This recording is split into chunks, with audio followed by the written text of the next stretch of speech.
Hello and welcome to this video tutorial. Today we're going to create a whimsical pattern in Illustrator. This is going to be a pattern that's really quite simple, but it doesn't look like it's been drawn with Illustrator, and so that's part of the trick of getting this pattern right. I'm going to start with a brand new document. I'm going to click Create New, and if you watched my videos recently, you'll know that I set up a brand new preset, and so I'm going to use that today because it's a really lovely preset. So here it is. It's Web Ideal Colors, and we'll just settle for 1000 by 1000 pixels. That's fine. This is going to be a vector pattern, so it doesn't really matter what size it starts out being. Part of the way that you're going to get this sort of whimsical look for your pattern is to draw it, and draw it with something like the pencil tool. So I'm going to the pencil tool. I'll double click on it just to see what the settings are like. It's set to really smooth out my strokes. So I'm going to back that off just a little bit and click OK. But make sure you have closed paths when ends are within 15 pixels because you're going to close this path. And now I'm going to draw a triangle, and it's going to be really big, and I don't want it to be smooth. So if it wiggles a bit, that's just fine. So let's draw this sort of large triangle-y sort of thing. If you don't like what you've created, and seriously this time I don't like what I've created, I'm just going to press delete and try again. I want it to look a little bit more like a triangle, and I also didn't line up that end very well. So let's just try again. What you probably don't want to do is go clicking at all three corners. Now, if I hover over the end point, you can see I get that little circle in the bottom right of my cursor. That's telling me if I let go now, it's going to be joined up into a shape. Now that's looking a whole lot better. The fact that it's often at an angle, perfect. I'm going to size this down now. I'm holding the Shift key and I'm going to size it down quite small. The principle of starting really large and drawing it really large and then shrinking it down small is that you get those nice little wiggly lines. It would be really hard to create that at a small size to start off with. So if we zoom in here, because of course we're in a vector program, we've got all the nice uneven sides on our very small triangle. I've placed it at the top of the document for a really good reason. We're going to use a distort and transform to make a grid of these. So I'll select my triangle. I've got a fill but no stroke. Don't put a stroke on at this stage, just do the fill. If you want a stroke later on, I'll show you how to do it. We'll go to Effect, Distort and Transform, and then Transform. You want to turn Preview on, and we're going to move this horizontally. So I'm going to just start holding the Shift key, pressing the up arrow key until it moves to roughly where I want it to be. So I'm sort of looking at the ideal spacing for the elements in my pattern. Now if you want really spaced out, then make it really big space. I'm going to make mine a little bit less. Mine's 70 pixels for this size object. I need some copies, so I'm going to start increasing that. I'm thinking 10 copies is just perfect. I'll click OK.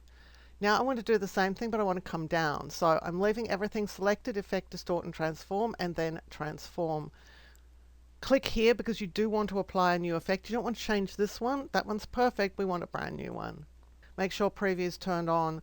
I'm going to set this to 10 copies, and this time I'm going to do the vertical movement, and it will be 70 or thereabouts. So let's just take it down. Have a look at the grid layout. Yeah, that looks pretty good to me. I'll click OK.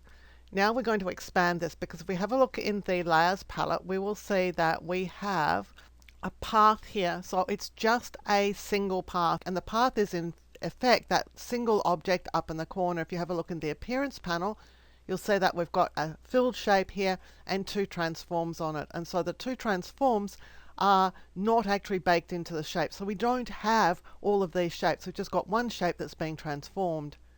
Well, for us to get it into multiple shapes, we'll select this path and go to Object, Expand Appearance. Now we've got a group, and inside that group are groups and groups and groups and groups. So Illustrator sort of serves you up with everything inside groups, which is not really what we want. So what we're going to do is we're going to get these things out of groups. So inside these groups are actually the paths that we want, but they're just buried so deep. So we'll choose Object, Ungroup, and then again, and then again. And you want to do that until ungroup is no longer an option. So you can see here that there is no ungroup available because we've ungrouped as far as we can. So now every one of these objects is just a single element inside this layer here. So that's exactly what we want. Now we can select everything, just drag over it to select it. These look really regular. They're sort of a whimsical shape, but the pattern design is not whimsical. So this is what we're going to do. We're going to use an option up here which is Object Transform and then Transform Each. What Transform Each does is it transforms every single one of these elements all at once. So what we're going to do is we're going to rotate them. So if I rotate them, say 90 degrees, you can see that every one of them is being rotated 93 degrees. 180 degrees, they're all being rotated. So I'm going to take it down to about 330 degrees. What I want is for them to be rotated, but not all rotated the same amount. Well, this option down here, Random, is going to solve that for me. So when I click on Random, now all of my triangles are being rotated, but they're all being rotated somewhere between 0 and 335 degrees, and every one of them is different. So we can do other things here. We could use options like Reflect X and Reflect Y, and some of them would be reflected and some of them wouldn't. And we could also move them just a little bit. So we could maybe push them out a few pixels to break up the grid arrangement, maybe adjust the vertical and the horizontal a little bit just to get a more whimsical sort of look. And what if we scaled these? What if we changed their size so some of them were a little bit smaller? Say if we went to 90%. So some of them are a little bit smaller, some of them are a little bit larger. So we've taken one single triangle, we've made lots of different triangles out of it, and we've made them all different. The same base shape, but they're all doing different things. So at this point you can just perfect what you're seeing on the screen. I think I'm going to take my movements out a little bit more, and I'm just looking for something that's going to be a good starting point for my pattern. When I'm happy, I'll click OK. Now we're going to turn this into a pattern. If your screen looks like mine, where your sort of starting design is starting to take up pretty much all of the artboard, you can do a couple of things. You could either scale this right down, or you can just go and turn the artboard off, and I prefer to do that. View, hide artboards. So now we just get this big white space to work in. Just makes life a little bit easier. Object, Pattern, Make. Click OK. So the pattern's now been added to the pattern swatches. You can get your zoom tool in this pattern make tool, and so you could zoom out a little bit to see things a little bit more clearly. You can also see more of your pattern. Right now we're seeing 3 by 3 grid of the pattern, or you can take that up to things like 7 by 7 to fill the screen up. You can also turn off this tile edge. This is the tile edge, and when I turn it off, it's going to be immediately a little bit more apparent still that there is a sort of border around this pattern. You can see where this pattern is. Well, what we have to do to solve that is to increase the width and height of that tile so we push everything a little bit further away. You can do that with the tile edge showing or not. In this case, I'm going to do it without. And so I'm going to start to just click in here and increase these values a little bit. I'm only increasing the width right now. So I'm looking to adjust the width so that I can't see the vertical lines running through my pattern where the edges of that pattern were. And I'm going to do the same with the height. And sometimes you'll find that if you squint at the screen, you'll be able to see if the lines are still there. Sometimes squinting helps you a little bit to see if the lines are still there, and then you can just fine tune it. When you're happy with what you've got, you're just going to come up here and click Done. I'm going to turn my artboard back on again. Now at this stage, I'm going to just discard this set of pattern elements. I don't need them any longer. I'm going to make a 1000 by 1000 pixel rectangle, and I'll fill it with my pattern. So first of all, I'm going to just align it to the screen or to the artboard. Let's go and select Align to Artboard. If you don't see these options down here, you can click on this because that will hide and display them. And you can also go here and choose Show Options. If it says Hide Options, it's because the options are already shown. I'm clicking Align to Artboard, which means these options will now align it to the artboard. I'm going to fill it with my new pattern. Come up here to the Swatches panel, click on the pattern.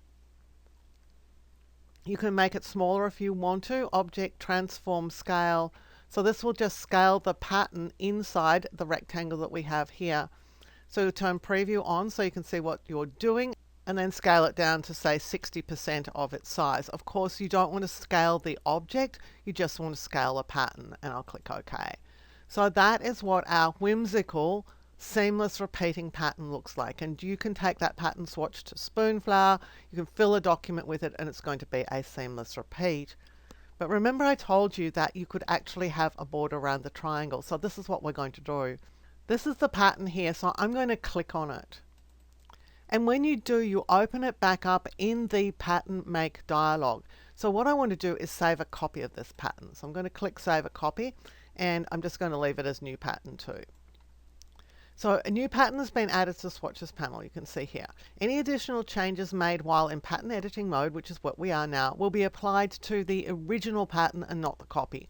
So this one's going to stay here. It's a duplicate of what the pattern looked like. This one here that's got a border around it, we're going to change because we're going to make it the pattern we want it to be. And what I would like to do is to add a border to the triangle. So I've got my selection tool selected here. I'm just going to select over this to pick up the objects that are actually the foundation of the pattern. Now, it doesn't really matter where they appear, as long as you've got all of these things selected. I'm going to put a border on them. So I'll come to the stroke panel here, and I'll just add a stroke. So I'm going to add a sort of pinky color stroke, and I'll set the stroke width here. At this stage, it's important just to get the general look of the pattern. We can change the colors, but you want the sort of relationship between the size of the black area and the size of the pink area to be what you want it to be. And I want that to be kind of sizable, the pink outside. So I'm thinking this is a good size for my pattern. I'm happy with that, so I'll just click done because now I've got 2 patterns up here in my swatches panel. Let me just enlarge my artboard. So here's my rectangle on my artboard, and it's filled with my first pattern. Let me just target this fill, and let's say that we still have our original pattern. So we've got 2 patterns here. Now either or both of these patterns can be easily recolored. If you want to recolor this pattern, let's have a look and see how we do it, because we've got 2 colors to work with here. I'm going to fill my shape with that pattern. I'm going up here to the Recolour Artwork tool. I'll click on it once. There are 2 colors in our pattern, the pink and the black. Right now we can't change the black because there's nothing happening here. So what you're going to do is click here and say yes, you do want to add a new color, and make sure that there's an arrow here. That's really important. Now we can go up here to edit, and we can change these colors. So watch in here, because there's actually 2 things for the black, and only one of them is actually going to affect the black area. This is the pinky sort of color. When I click on this, you can see the hue, saturation, brightness selectors here brighten up. Well, let's just brighten the whole thing up, and let's go here and brighten this color up.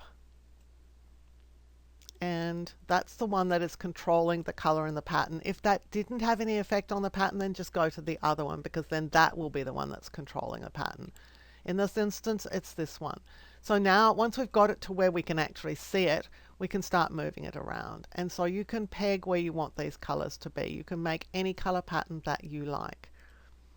I'm going to go for a sort of dark blue on the outside and more of a sort of paler pink on the inside. When you're happy, click OK. And up here in the swatches panel, you see something really interesting's happened. This was the original colored version. This was the original version with no stroke. And here is the version that we just recolored. Illustrator, anytime you use the Recolour Artwork tool on a object that is filled with a pattern, will make another copy of the pattern for you. And so we've now got this recolored version. So that's an introduction to making whimsical designs in Illustrator. This is going to work in Illustrator CS6 and later. It uses the pattern make tool, and it also uses your ability to draw a sort of whimsical shape and then move these shapes really easily using object transform and then transform each, and that will move your objects in all sorts of ways, in random ways, if you use the random option. Before we finish up, I have more Illustrator training at Skillshare.com. If you sign up for Skillshare, you'll get access to thousands of classes there, including over 250 of mine. In the description below is a Skillshare coupon for you, which is at least as good as the current Skillshare offer, and typically mine will be better. I also have Illustrator training at Udemy.com, and there's a referral link for every one of those courses in the description below. Please feel free to share these with family, friends, and co-workers. I hope you've enjoyed this video. I hope you've learned things about Illustrator of which you were previously unaware. If you did enjoy the video, please give it a thumbs up, hit the subscribe button and the notification bell so you can be alerted when new videos are released. Until next time, my name's Helen Bradley. Thank you so much for joining me here on my YouTube channel.